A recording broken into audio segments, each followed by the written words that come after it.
you're not black, they would have crucified him. Right. Joe Biden says it, and they still voted for him. It's crazy. And Most black people voted for Biden still, right? Most black people vote because Democratic. because they're thinking that Trump is going to be worse than Biden, not realizing Democrats are Trump giving and black people Biden are the nothing. same. Yeah, Democrats, there's no real difference. Yeah, I didn't vote last I election. would say Democrats hate black people more than Republicans different kind of because way. of their hiding of it. Yeah. See, like the difference between Democrat and Republican, a Republican is going to put his racism out on the forefront. Yeah. He's going to say it directly. Yeah. The Democrat is going to be like, no, we're not like that. And then still do We're it. sorry that you don't know how to get an ID. We're not racist. Right. You know what I mean? Like that's how they're calling you dumb, basically. Yeah, that's how the Democrats do it. And then we just get rocked to sleep when it would be better for us to not care about the Democrats or Republicans and then just do our own thing. I think, like you're saying, is like you really got to do it yourself. So it's like everyone, I help. It's like you can help a little bit. Not saying white people can't help at all, but it's not really. If black people put as much effort, black leaders. Yeah, black people put as much effort in our own communities as we do in these racial elections, these government officials, we would get more work done. If we just did more policing ourselves, more governing of ourselves, like what do we want? Yeah, because when I'm saying policing ourselves, like, we talk about when white on white crime happens, but we don't talk a lot when we do it to ourselves. That's where ISUBK, the school I'm in, we come into play. Like we are brothers that have corrected ourselves from the evil that we did. Lots of guys are former immigrants and stuff, right? And they've learned like, oh, this isn't the path forward. No, it's not. And it ain't even just about understand how they got there, though. Yeah, and it's not. It's so for Israelites, it's whatever you were doing. So if you was an inmate, if you was a cop, if whatever you was that was detrimental to your community, to your family, to your structure, we teach you to first correct that. That's why when we talk about it, so if I talk about what white people do to black people, I'm free to talk about it because I corrected myself and I teach to correct others. Yeah. As opposed to when most black people talk about it, they're not correcting themselves. They're only criticizing us. Mm-hmm. That's why I can handle some criticism from you a little more because you're also criticizing your own. Yeah, so definitely. Like when guys only when everything's the white person's fault. That was the problem with the Jewish guy. He was trying to act like we were only blaming him. It's like, no, you're just not taking any accountability. Yeah, he didn't want to take accountability. You're taking he didn't want to take nothing. It's like the minute you put anything on him, he's like, nah, I ain't agreeing with that. And that's the dishonesty. You can't move forward without being like, oh yeah, we've wronged you guys some. You can't move forward without first admitting that. And they're the biggest. The Jewish man is the biggest. Not so much that, but he's the biggest one that never lets anything go. Like they still get reparations. Talk about Rome still. They get reparations. Yeah, they still get the reparations. They still get government funding. They get all the support from America, and it's still not enough. They'll take more. It's never enough. They always want more, and it's never any thanks. Yeah, like that Middle East. They're always the one helping you. They won't be happy till they get that whole Middle East and take everything from Palestine, Iran, and all of that. When they do that, then the Greater Israel Project, you probably know about that. It sounds like they want the whole thing. They want the whole entire thing. That was the game plan since the Belfort Act. That's all they was planning on doing, and that's what they're gonna do. And so atheist Jews convinced Christian Zionists that they're fucking that God gave them land, and that's mostly my people that fell for that. The white Christian Zionists, definitely. And I think it was a money play. So my people falling. How are you falling for this shit and bending over backwards again, worshiping these Jews? I think the idea, like power, money and power, can definitely have a great influence. I don't want to use the word surprise, but Trump, I didn't think he would flip to the Jewish side that fast. Like hardcore too. Like I was saying earlier, when Elon Musk he did the whole Hail Hitler sign when Trump got the election. I thought he was going to be directly for just white America. I know y'all was ready for it. I knew he was a bitch the second time around. His first term, I was like, all right, we got one of us. But I realized after I saw he was doing these private little speeches at Jewish events, basically saying he was going to do everything they wanted. So I didn't vote in this last election. Oh, he didn't vote at all. Okay, it's even worse than I thought, though. He's trying because he might as well just call him Donald the Jew Trump. That's what Trump. Elon the Jew. His brother was in an all Jewish fraternity. I didn't know that. Some people that claim that he's a Jew. I think that's probably not the truth, but his dad did. They probably just wanted those ties. His dad gave tons of money to Jewish causes. Trump did. I think there's this, they want that money in that Jewish world. Yeah, and they put their hand in a lot of different things. Like when y'all two come together, whew. I mean, Jews and whites done some bad.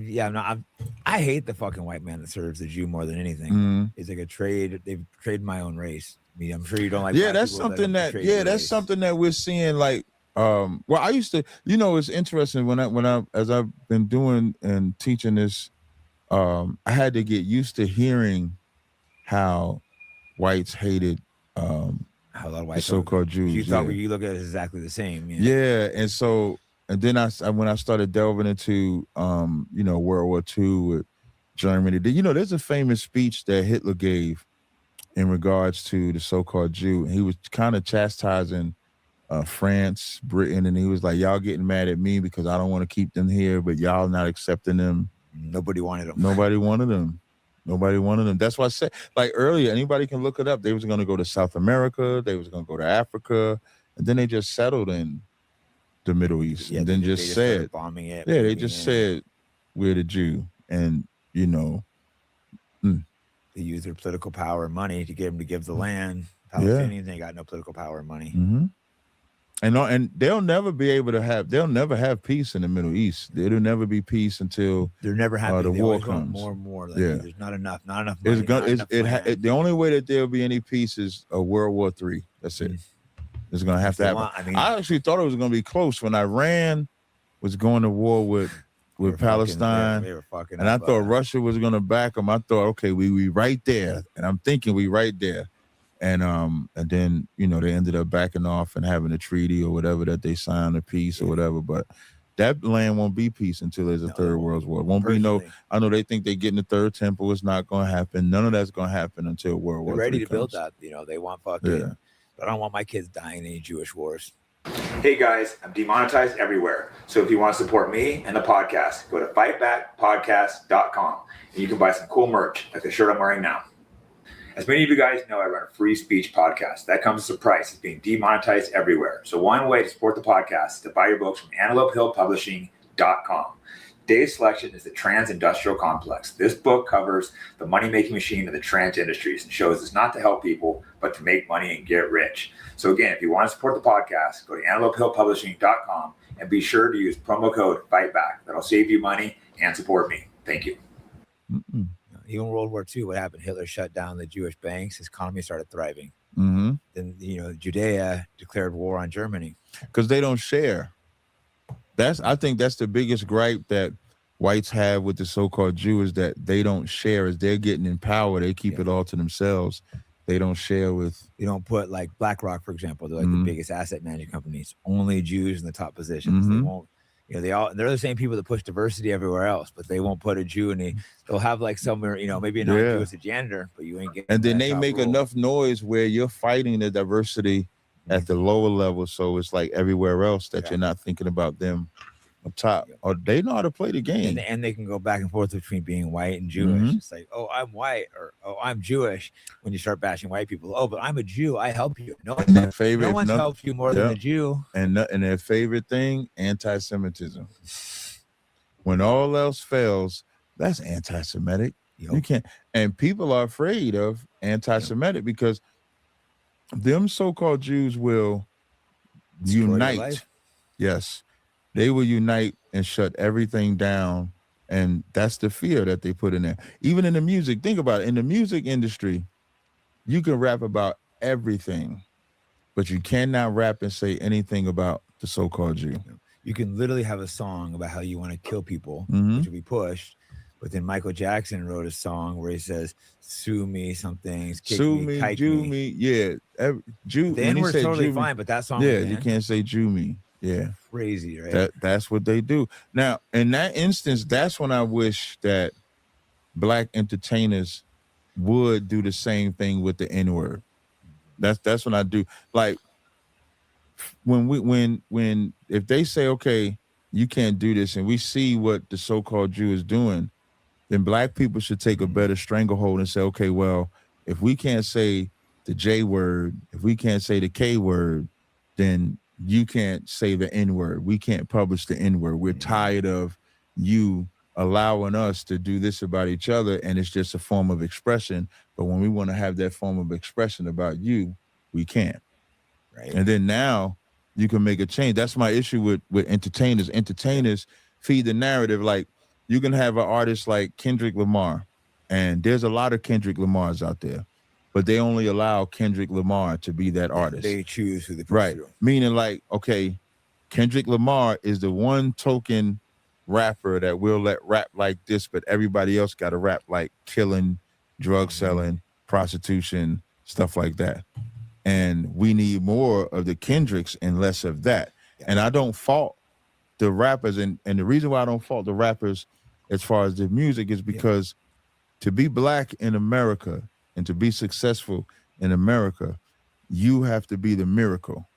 If you're not a straight up miracle, most guys aren't going to make the football. No, most guys aren't going to make it as successfully in business, successfully in sports, successfully in education, because the stacks are always against us. A lot of times they don't even have a father half the time. Right. They don't know. So their come up is rap, sports, something like sometimes drugs. I'm not justifying it, but that's the mind state when you take a young black kid who can't eat. I grew up in a poor white area. Yeah, and so imagine shit, you don't have nothing to eat. Yeah. You're fighting all the time. You're looking for a quick way to make money. How can I do it? Okay, I'm a rap. Okay, what can I rap about? Okay, I don't want to rap about this, but this is what's making money. That young black kid is going to go with what he feels making money. You way more than the black kid. Yeah, that's why I do like the streamers. What I like the streamers like the Kai Cenats, the DDGs. So money, bro. I just I didn't realize the kind of money they're making. Yeah, the streamers is and what I like about it is that these are young black men that have seen that, hey, I don't have to live a wild lifestyle and I can just go live and then I can just do it this way. So now that's another way to do it. But then now the danger with that is content can make you go crazy too. When you try to be controversial, too much all the time. Yeah, and you always looking for what can I go crazy with again? What can I do here? Trying to outdo yourself. Right. Exactly. Especially if you catch a real good strike and you get a lot of a reaction from that, you start thinking, okay, I got to go more extreme and then more extreme. Mm-hmm. So all of those things is different levels, but we just need a better handle. I think interesting you mentioned earlier, like, kids without meals and shit. Most people don't understand that. I grew up in a poor white neighborhood where a lot of the kids, I always had food at home, thankfully. Poor, but I always had food. But a lot of my friends wouldn't have food and shit. And you see these Republicans being like, oh, let's get rid of school lunches. Like, that might be some kids' only fucking meal of the day. These people just never a kid's fault. Yeah, like America, listen, man, you think like America hates the poor.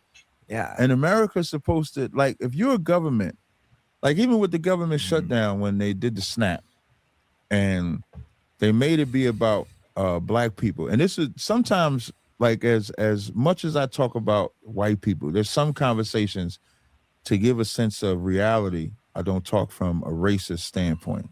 And so they made SNAP like a Gadar. Passed out. You're snoring hard, Salakia. Sometimes, so with SNAP, so I'm gonna say it again because I know you're gonna edit that part out. When it comes to SNAP, and it goes right with the food lunch program, the government shuts down, and as they're shutting down, SNAP represents like 1% of the funding of the government, and they made SNAP be about black people. But it's white people too, yeah. It's SNAP is a poor people thing. People need to eat. It's like, can we at least give them food? And that's why I say like America hates the rich. You know what America? Do you know what America did to cut SNAP and make white people believe that it was okay? They made America believe that cutting SNAP was going to hurt black people and not white people. And not white people. And white people, because they hate black people, they didn't care about it. And then the SNAP got cut.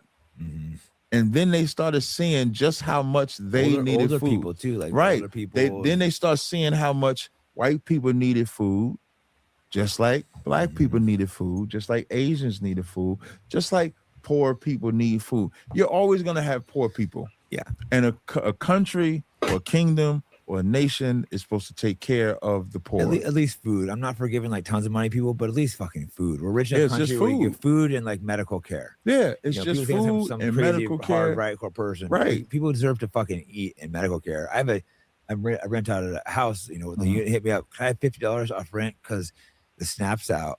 I've had a good year. I'm like, just why don't you just don't pay rent this month? And she was just so ecstatic.